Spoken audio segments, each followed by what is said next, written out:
Stories. நம்ம இன்னைக்கு எதை பற்றி பார்க்க போகிறோன்னா கில்லி ரீரிலீஸ் ஆக்சுவலி இப்போ மூவி அதை பற்றி தான் பார்க்க போகிறோம்.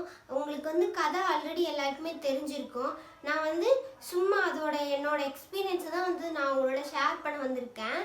இப்போ இந்த மூவி எப்போனா 2004லே ரிலீஸ் ஆன மூவி. ஆனால் இப்போ 2024 வரை வந்துருச்சு. ஆனால் இப்போ வர மக்கள் மனசில் ஒரு நீங்காமல் அந்த மூவியை எல்லாரும் லைக் பண்ணி பார்க்குறாங்க. அப்படின்னா அதில் நடித்தவங்க விஜய், அதுக்கப்புறம் த்ரிஷா, முத்துப்பாண்டி, அவங்க எல்லாருமே மக்கள் மனசில் அவ்வளோ நினைச்சிருக்காங்க. அதனால தான் எல்லாரும் அந்த மூவியை இன்னுமே லைக் பண்ணி பார்த்துட்ருக்காங்க. வாங்க இப்போ நம்ம கதைக்குள்ளே போகலாம். தொடக்கத்தில் ஸ்டார்டிங் என்ன ஆகுதுன்னா, விஜய்க்கு கபடின்னா உயிர். அப்படி உயிர்னு சாப்பாடு இல்லாமல் கூட இருப்பாங்க. ஆனால் கபடினா இருக்க மாட்டாங்க. அந்த ஒரு லெவலுக்கு விஜய் எனக்கு கபடினா உயிர். அவங்க கபடி விளையாடுறதுக்காக மதுரைக்கு போகிறாங்க. மதுரைக்கு போகும்போது என்ன ஆகுதுன்னா, அங்கே தான் த்ரிஷா பார்க்குறாங்க.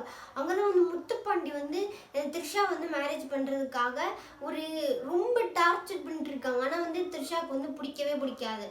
அதுக்கப்புறம் தான் முத்துப்பாண்டி என்ன சொல்கிறாங்கன்னா, எப்போவுமே செல்லம் செல்லம் ஐ லவ் யூ செல்லம் அப்படின்னு சொல்லிட்டு த்ரிஷா டார்ச்சர் பண்ணிகிட்டே இருப்பாங்க. அப்புறம் தான் விஜய் முத்துப்பாண்டியை அடித்து ஒத்தச்சிட்டு த்ரிஷா அவங்க வீட்டுக்கு கூட்டிகிட்டு வந்துடுவாங்க. அவங்க வீட்டில் தான் ஸ்டே பண்ணி வச்சுருப்பாங்க. ஆக்சுவலாக அவங்க த்ரிஷாவோட அம்மா அப்பா என்னன்னா, இவங்களை எப்படியாச்சும் இந்த இடத்துலேருந்து முத்துப்பாண்டிகிட்டேருந்து காப்பாற்றி அவங்கள அமெரிக்காவுக்கு அனுப்புறதா அவங்க அம்மாவோட ஒரு கோலாக இருந்துச்சு. ஆனால் என்ன ஆகும்னா, விஜய் அதெல்லாமே தெரிஞ்சுக்கிட்டு த்ரிஷா அமெரிக்காவுக்கு அனுப்புறதுக்காக எல்லாமே ரெடி பண்ணிகிட்டு இருப்பாங்க. அப்போது என்ன ஆகுதுன்னா, முத்துப்பாண்டி மறுபடியும் சென்னைக்கே வந்துடுவாங்க த்ரிஷாவை தேடி. அப்போ இவங்க ரெண்டு பேரும் பாஸ்போர்ட் ஆஃபீஸுக்கு போகிறதுக்காக கிளம்பிட்டு இருக்காங்க. அப்போ என்ன ஆகுதுன்னா, ரோட்டில் முத்துப்பாண்டி பார்த்துடுறாங்க. த்ரிஷாவையும் விஜயும் பார்த்துட்டுன்னு, என்னோட செல்லம் அவனை போகிறா பாரு, அவளை பிடிக்கணும் அப்படின்னு சொல்லிட்டு இவங்க எல்லாரும் இவளை பார்க்கறதுக்காக வராங்க. அதுக்கப்புறம் அந்த விஜய் போயிடுறான். கிளம்பி போனதுக்கப்புறமா ரெண்டு பேரும் எல்லா வேலையும் முடிச்சுட்டு ரிட்டர்ன் வந்துடுறாங்க. அதுக்கப்புறமா த்ரிஷா அவங்களுக்கு பேர்டே வருது. அப்போ தான் விஜய் அண்ணா த்ரிஷாவுக்கு கேக் கட் பண்ணி சர்ப்ரைஸ் எல்லாம் கொடுக்குறாங்க. அப்போ தான் த்ரிஷா ஒரே அழுக. ஏன் அழுற அப்படின்னு கேட்டால், ஆக்சுவலாக அவளுக்கும் 2 அண்ணா இருக்கும். அவங்க 2 அண்ணாவை முத்துப்பாண்டி தான் கொன்னுடுவாங்க.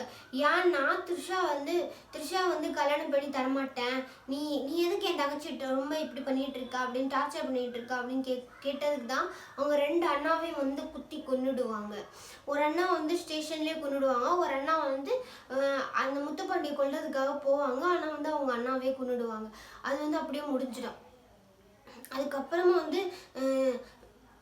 விஜய் அண்ணாக்கு ஒரு முக்கியமான கபடி மேட்ச் நடக்க போகுது.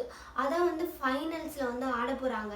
அப்போ தான் த்ரிஷா ஃப்ளைட் ஏற்றிட்டு ரிட்டன் தான் இந்த கேமை விளையாடணும். அப்போ த்ரிஷா ஆல்ரெடி விஜய் விரும்ப ஆரம்பிச்சிட்டாங்க.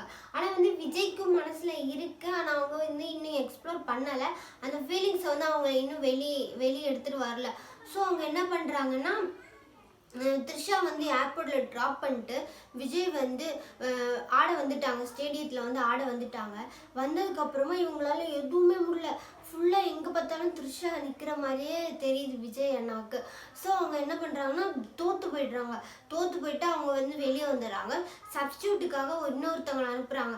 அப்போ என்ன சொல்கிறாங்கன்னா, என்னாச்சு உனக்கு, நீ ரொம்ப நல்லா தானே விளையாண்டுட்டு இருப்ப, ஏன் இப்போ உன்னால் கான்சென்ட்ரேட் பண்ண முடியல அப்படின்னு. தெரியலை, அவள் இருக்கும்போது எனக்கு எதுவுமே தெரியல, அவள் இல்லாதப்போ என்னால் எதுவுமே முடியலை அப்படின்னு. அதுக்கப்புறமா ஃப்ளைட் போகிற மாதிரி அவன் பார்த்துட்டான். ஓகே, அவள் போயிட்டா, இனிமேல் அவளை என் லைஃப்பில் இல்லை அப்படின்னு நினச்சிட்டு அவன் விளையாடுறதுக்காக மறுபடியும் போகிறான். அப்போ தான் என்ன ஆகுதுன்னா, த்ரிஷா போகவே இல்லை. அவள் ஸ்டேடியத்துக்கு விஜயை பார்க்குறதுக்காக வந்துட்டா.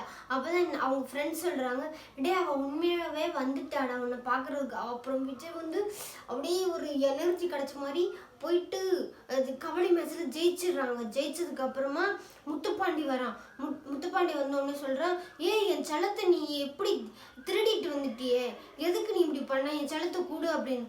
உடனே வந்து த்ரிஷா சொல்கிறாங்க, இது வந்து அவங்க ஏரியா, உன் ஏரியாவில் 1000 பேரை அடித்து போட்டு என்னை கூட்டிகிட்டு வந்தவருக்கு அவங்க ஏரியாவிலேருந்து உன்னை அடித்து போட்டு என்னை கூட்டிகிட்டு போக தெரியாதா, நீ போய் அவனை ஒரு அடி அடிச்சுடுவா, அப்போ நான் அவனை கல்யாணம் பண்ணிக்கிறேன் அப்படின்னு த்ரிஷா வந்து சொல்லுவாங்க.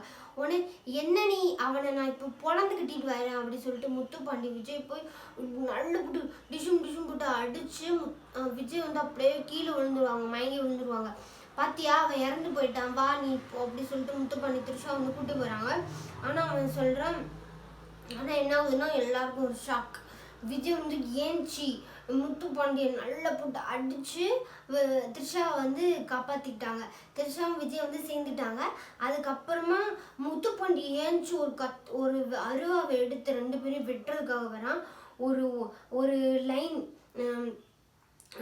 ஒரு லைனில் வந்து அவரோட கத்திப்பட்டு அப்படியே அவர் வந்து முத்துப்பாண்டி அந்த இடத்துல இறந்து போயிடுறாங்க. அதுக்கப்புறமா வந்து விஜயும் த்ரிஷா வந்து இந்த மூவியில் வந்து சேர்ந்துடுறாங்க. தேங்க்யூ.